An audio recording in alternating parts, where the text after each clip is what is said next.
realize that I am addressing people who are in different stages of life.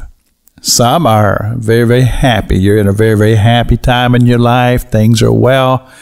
You're prosperous. You have a happy marriage, beautiful children, all of those wonderful things. And I just say, Lord, just thank you for that.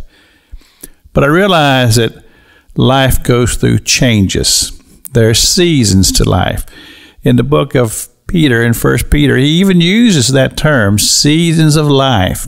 And of course, as a person who's lived a few years, I've had those seasons of life. I look back at times when my wife and I were first married and we began to have the children, and how blessed those times were. And then I've looked at other times in our life where I've seen financial struggle. I've seen times when there was career situations in front of us, not sure exactly which way to go, what to do. All of those things, of course, sickness involves in those things. And everybody has those seasons of life. And, of course, the question is how do you deal with it? And what is very, very important is, what is the degree of our faith? Because faith is so important. And remember, Scripture tells us that without faith, it is impossible to please God. And I have a friend of mine who uses the expression quite often. He says, how's your faith? And I'm always intrigued by the question, because I don't want to answer it in kind of a flippant way. I have to actually do a little quick analysis of myself to ask myself, how is my faith? Well, we say, well, my faith is pretty good. And then I would put this out to you.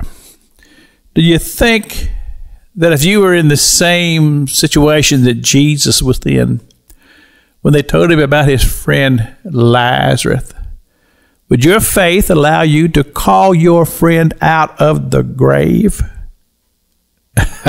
See, we just raised it to a whole new level, didn't we? And all of a sudden, that bold declaration of my faith is great, we go, well, maybe my faith needs a little work. And it's true. Because what really matters is when as the expression goes, the chips are down and the suffering has entered into your life, where is your faith then? Where is your faith? And how does your faith measure up to where there would be a continual trust in God, even in the midst of struggles and suffering in life? You see, we don't really know until the time of the testing comes.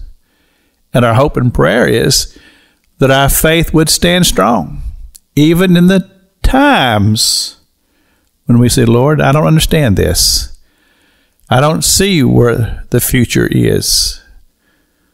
But Lord, help me to trust, because let's face it, that's the most valuable thing that we have as humans, living in this body of flesh on this earth. This is Pastor Jack King with the gospel on the radio broadcast.